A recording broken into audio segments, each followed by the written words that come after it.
아버지, 그 생수의 강이 닿는 곳마다 새롭게 되는 기적의 역사가 나타나 주시옵소서. 오늘도 주님을 기대합니다.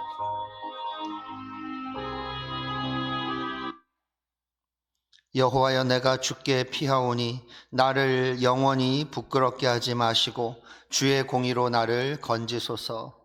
하나님 아버지, 이 새벽에 저희를 불러주시니 감사를 드립니다.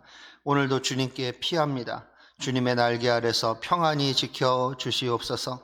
이 험한 세상에서, 하나님을 부인하고 조롱하는 이 세상에서 하나님의 영광을 드러내고 승리하게 하여 주시옵소서.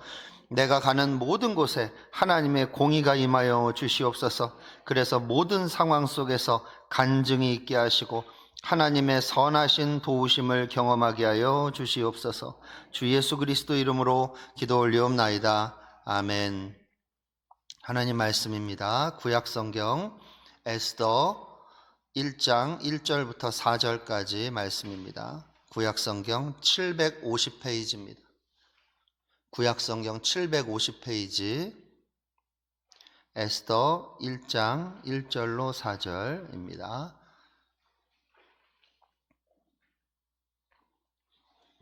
우리 한 목소리로 읽겠습니다. 시작. 이 일은 아하수에로 왕 때에 있었던 일이니 아하수에로는 인도로부터 구스까지 127지방을 다스리는 왕이라.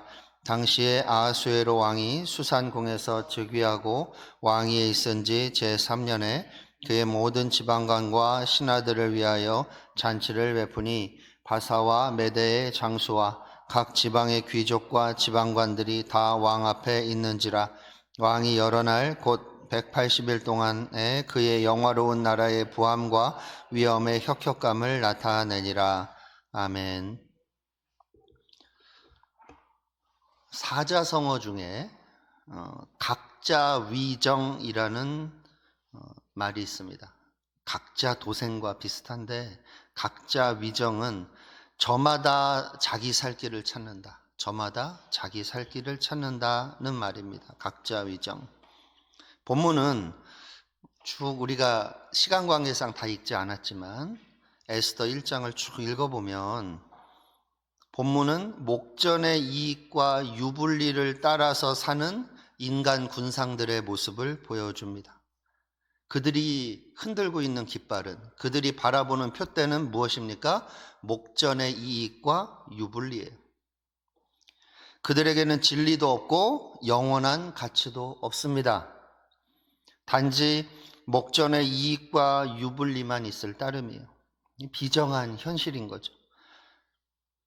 그러나 하나님의 백성들인 우리가 볼 때 이 가운데서도 소망이 있다는 거예요. 무슨 소망이요? 인간 군상들의 탐욕과 비정함 가운데서도 하나님은 자기의 일을 굳세게 성취해 나가시는 거예요. 이것을 뭐라 그럽니까? 섭리라고 그래요. 섭리라고 그럽니다. 신약적인 표현으로 합력성선, 합력하여, 모든 것을 합력하여 선을 이루어 가시는 하나님의 섭리가 있다는 거예요. 오늘 본문을 쭉 읽다 보면 느끼는 감정이 있습니다. 어떤 감정입니까? 비정하다, 이거예요. 비정하다.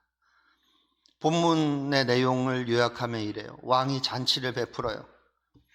자기 영광을 만천하에 자랑하려는 거죠.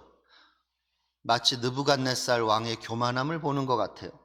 온 신하들이 187일 동안이나 수도에 모여서 흥청망청합니다.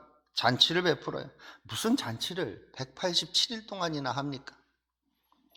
그러다가 술기운에 왕이 왕후의 아름다움을 만천하에 보여주겠답니다. 호기를 부리는 거죠. 호기를. 그런데 왕후도 한교만합니다. 이게 왕조시대잖아요. 왕조시대. 이 왕조시대에 왕이 시키면 해야죠. 이 왕후도 한교만해요. 왕의 명령을 거부해요. 이 봉건시대의 왕의 명령을 거부한다. 이게 뭡니까? 반역죄죠.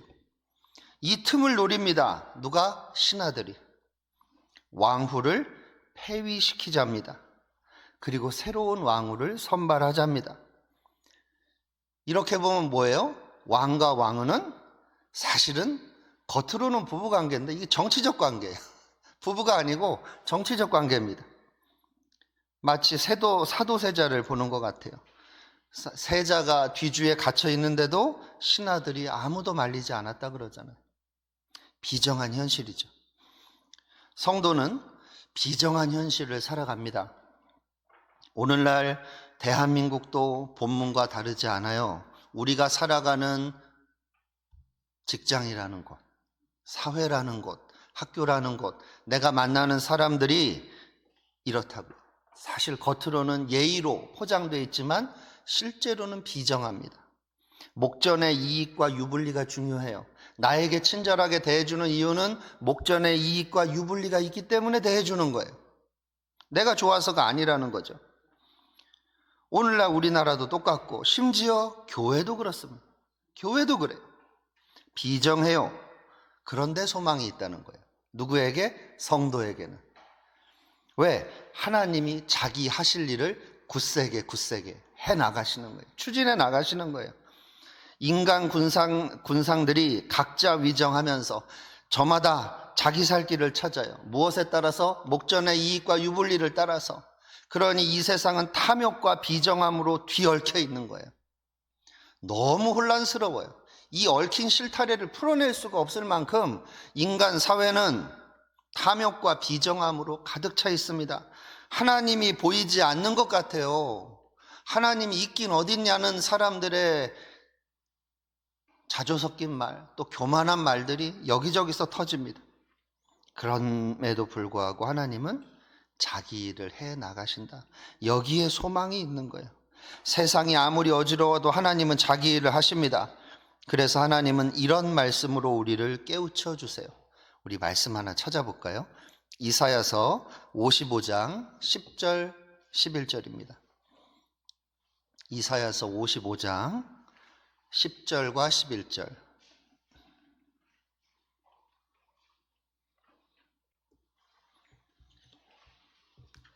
55장 10절 11절 우리 한 목소리로 읽겠습니다. 시작. 이는 비와 눈이 하늘로부터 내려서 그리로 되돌아가지 아니하고 땅을 적셔서 소출이 나게 하며 싹이 나게 하여 가종하는 자에게는 종자를 주며 먹는 자에게는 양식을 줌과 같이 내 입에서 나가는 말도 이와 같이 헛되이 내게로 되돌아오지 아니하고 나의 기뻐하는 뜻을 이루며 내가 보낸 일에 형통함이니라. 아멘. 당연한 얘기를 왜 이렇게 하세요? 왜냐하면 10절 11절의 말씀을 이 당연한 얘기를 왜 하냐고요. 하나님이 하시겠다고 하면 되는데 당연한 얘기인데 이 이야기를 왜 하세요? 이사야가 살아가는 현실 속에서도 똑같아요. 하나님이 안 계신 것 같아요. 비정한 현실만 보이는 거예요. 똑같아요. 이사야가 살아가던 시절에도 하나님이 안 계신 것 같고 하나님이 무능력하신 것 같아요. 역사하고 계신 것 같지 않아요. 섭리라는 것이 보이지 않아요. 그래서 이와 같은 말씀을 하시는 거예요. 진짜 통치자는 세상 권력이 아니고 하나님이십니다. 당장은 세상 권력이 난무하고 세상 사람들의 목전의 이익과 유불리가 이 세상을 이끌어가는 것 같아도 결국은 하나님이 주관하십니다. 여러분, 성도가 붙들어야 할 깃발이 바로 이거예요. 우리를 세상에 의탁하면 안 됩니다. 세상은 시시각각 변해요. 목전의 이익과 유불리 앞에서 세상은 쉽게 말을 바꿉니다. 우리 정치 얘기하는 게 아니에요. 우리가 일반적으로 이 사회를 살아가면 어때요? 이렇게 살아요. 세상 사람들이. 예수 믿는 사람도 이렇게 살아요. 그러니 이 세상이 얼마나 혼탁합니까? 성도가 붙들어야 할 깃발은 하나님의 섭리와 통치입니다. 더 정확히 섭리 자체가 하나님의 통치예요. 섭리가 하나님의 통치예요. 성도는 하나님의 섭리와 통치에 내 자신을 맡기는 거예요. 이것을 믿음이라 그래요. 앞으로 내 인생이 어떻게 될지 하나님의 섭리에 맡기는 거예요.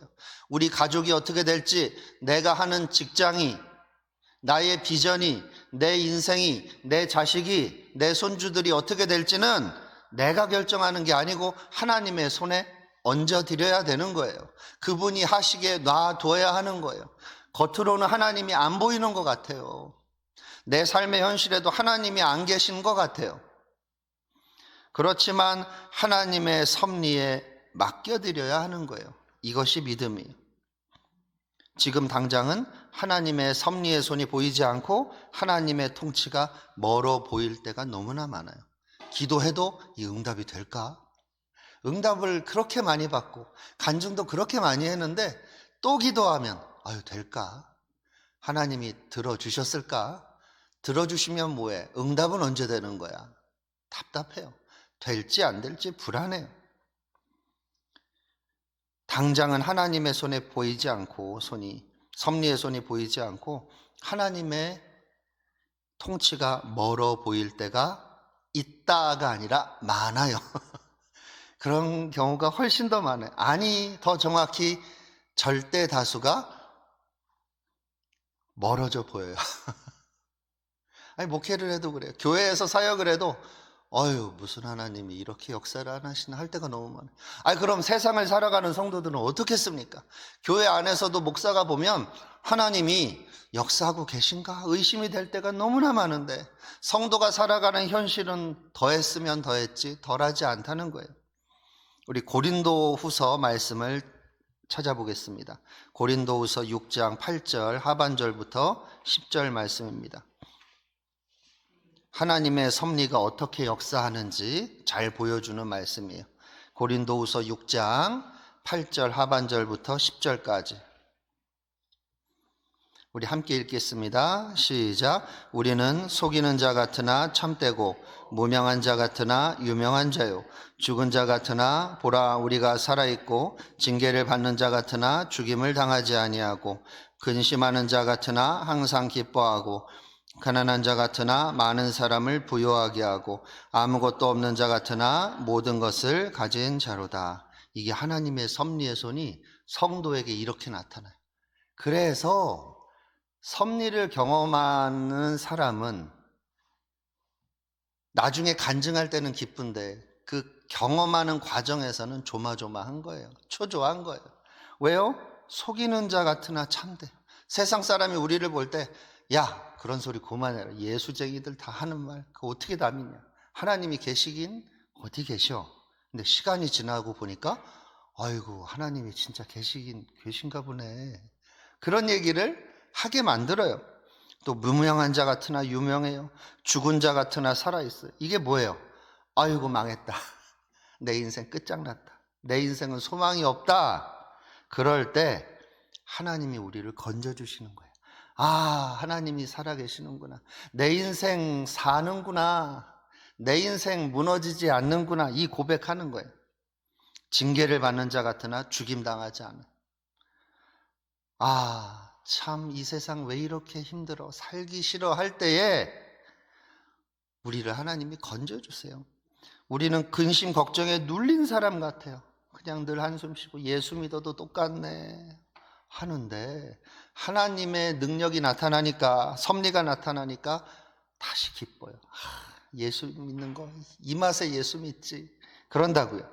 가난한 자 같아요. 늘 통장은 간당간당해요. 월급 때가 되면 불안해요. 그런데 나를 통해서 하나님이 하신 일이 너무나 많은 거예요. 나의 후원과 나의 헌금을 통해서 내가 밥 한 끼 사주는 것들을 통해서 하나님은 너무나 많은 일을 하셨다는 것을 알게 되는 거죠. 우리는 아무것도 없는 자 같아요. 세상에 볼 때 예수 믿는 사람 뭐 대단하게 보이는 게 어디 있습니까? 그러나 하나님이 성도를 중심으로 이 나라를 이끌어 가시는구나. 그것을 보는 눈이 열립니다. 여러분 성도가 당장은 억울하고 외롭고 힘없어 보여요. 이게 정상이라고요. 성도가 당장 겉으로 볼 때는 억울해요. 갑이 아니라 을이에요. 외롭고 힘없어 보인다고요. 이럴 때 우리가 느끼는 감정이 뭡니까? 하나님이 무기력해 보여요. 무슨 하나님이 이래? 하나님이 안 계신 것 같아요. 계시긴 계셔. 하나님이 또 알면서도 너 좀 당해봐라 외면하시는 것 같다는 느낌도 받아요. 그러나 하나님의 섭리가 배후에서 우리를 끌어가고 있다는 사실에 주목해야 합니다. 억울하고 외롭고 힘없는 현실에 주목하지 말고 배후에서 이끌어가는 그 현실을 봐야 합니다. 배후에서 역사하시니까 하나님이 안 계신 것 같고 하나님이 무력해 보이고, 배후에서 역사하시니까 하나님이 외면하시는 것 같은 거예요. 아니에요. 우리를 외면하시지 않으세요. 배후에서 작업하고 계세요. 배후에서 작업하시니까 사단이 꼼짝하지 못하는 거예요. 사단도 알지 못할 만큼 배후에서 역사하세요. 배후에서 역사하신 하나님 아니까 사단은 알고 천사들은 알고 우리만 모르지. 아니요, 사탄도 몰라요. 그것이 어디입니까? 갈보리 십자가예요. 갈보리 십자가에서 이 사단이 유대인들을 동원해서 예수님을 죽일 때 승리했다라고 착각했어요. 그러나 하나님은 부활을 통해서 반전을 끌어내시잖아요. 그래서 마귀의 정사와 권세를 박살을 내시고 우리에게 구원을 주셨잖아요. 구원의 복음을 온 인류로 확대시켜 버리잖아요. 놀라운 반전의 현장입니다. 왜 사단이 그렇게 당했을까요? 미련해서? 아니에요. 사단도 모를 만큼 배후에서 하나님이 역사하시기 때문이에요. 배후에서 역사하신다는 말은 사탄도 몰라요. 무서워하지 마세요. 그런데 무당을 찾아간다고요? 그런 잡귀신들이 그거 어떻게 알아요? 내 인생을 무당에게 묻는 게 아니에요. 사탄 귀신도 모르게 배후에서 역사하신 하나님이 계신데 그런 잡귀신들에게 묻습니까? 그래서 여러분, 배후에서 역사하시기 때문에 이 믿음의 눈이 열리지 않으면 답답해요. 그러나 완벽하게 역사하십니다. 그것을 모든 것이 합력하여 선을 이룬다라고 표현하는 거예요. 완벽하게 통합을 이루세요. 누이 좋고 매부 좋고 너도 좋고 나도 좋게 하신다고요. 그러나 세상은 어때요?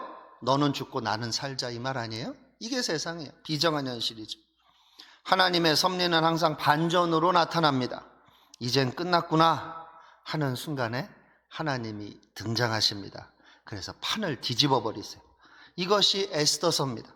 이것이 하나님의 통치고 섭리입니다. 간증이란 무엇입니까? 하나님의 섭리와 통치를 경험하는 거예요. 그러면 결론을 맺겠습니다. 어떻게 하면 하나님의 섭리와 통치에 나를 의탁할 수 있을까요? 간단해요.